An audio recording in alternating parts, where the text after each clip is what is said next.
Le décalage horaire il se fait sentir parce qu'on commence à avoir un coup de barre, on est au resto pour manger, on est en train de s'endormir en attendant les plats, c'est vraiment terrible. On a réussi notre première commande au restaurant, c'était pas évident parce qu'en fait c'est tout par QR code et au début on a scanné ça comme des noobs avec juste notre appareil photo, mais ça marchait pas, fallait scanner avec WeChat et une fois dans WeChat, comme c'est la première fois qu'on faisait ça, il y avait plein de validations et tout, on a fini par réussir à commander des trucs et pour l'instant on a reçu un truc, c'est une sorte de bouillie de riz avec du poisson, c'est vraiment très bon. Par rapport à la nourriture d'hier qui était assez grasse, on voulait un truc assez léger, on va dire, ce midi. Et le truc, c'est qu'on a vu qu'il y avait des légumes bouillis, mais quand on est arrivé sur le WeChat, c'était out of stock. Par contre, tous les autres, c'est disponible, même les légumes. Il y avait une sorte de légume, un type de chou. Le nom du truc, c'était feuille dans un bain d'huile. On s'est dit, c'est pas exactement ce qu'on avait envie. Donc voilà, et là, on attend la suite de nos plats, mais on est vraiment en train de s'endormir comme des bébés. Là, c'est terrible le décalage horaire.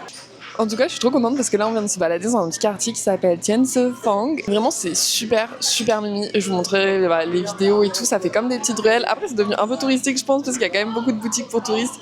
Mais le lieu est tellement, tellement mimi. Donc, on s'est baladé là-dedans. C'est vraiment grand, en fait. On s'est pas mal perdu dans la ruelle. Tout d'un coup, on s'est retrouvés face à un truc qu'on avait finalement déjà vu. On a fait...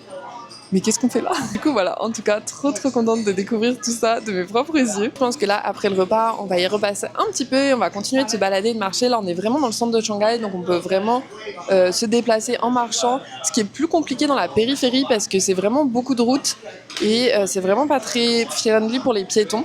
Après de ce qu'on a vu il y a aussi beaucoup de locations de vélos qui est possible, il y a énormément de vélos partout, il y a juste à scanner pour le prendre et ça peut se reposer n'importe où. Le seul truc, c'est que vu la circulation des voitures, honnêtement, on n'est pas trop serein du vélo. Déjà, à Paris, moi, j'ose vraiment pas faire du vélo. Donc bon, on verra. Mais là, on est dans un quartier où on peut marcher, donc on est trop content. En plus, il fait super beau. On a presque trop chaud. Donc, je sais pas ce que ça doit donner l'été. L'été, ça doit être mais vraiment à mourir de chaud. Enfin bref, voilà, je tiens au courant de la suite de la journée. On a toujours un méga coup de barre, c'est terrible. Là, on est retourné dans le petit quartier. C'est vraiment trop mimi. On a essayé de prendre plein de photos et de vidéos, mais vraiment, c'est trop chou. Le truc, c'est que là, sur les photos, à un moment, j'ai dit à mon copain, ah, prends-moi d'un peu plus près. Oh my god, mes yeux, on voit que je suis épuisée, mais bon, c'est pas grave. On va continuer à se balader et là on va remonter vers le centre de Shanghai au fur et à mesure en se baladant et vraiment on en prend plein les yeux, c'est trop beau, je suis trop contente. C'est fermé. Bon, on s'est retrouvés dans un cul-de-sac, je pense que je vais devoir regarder le plan, je vous dis à plus tard.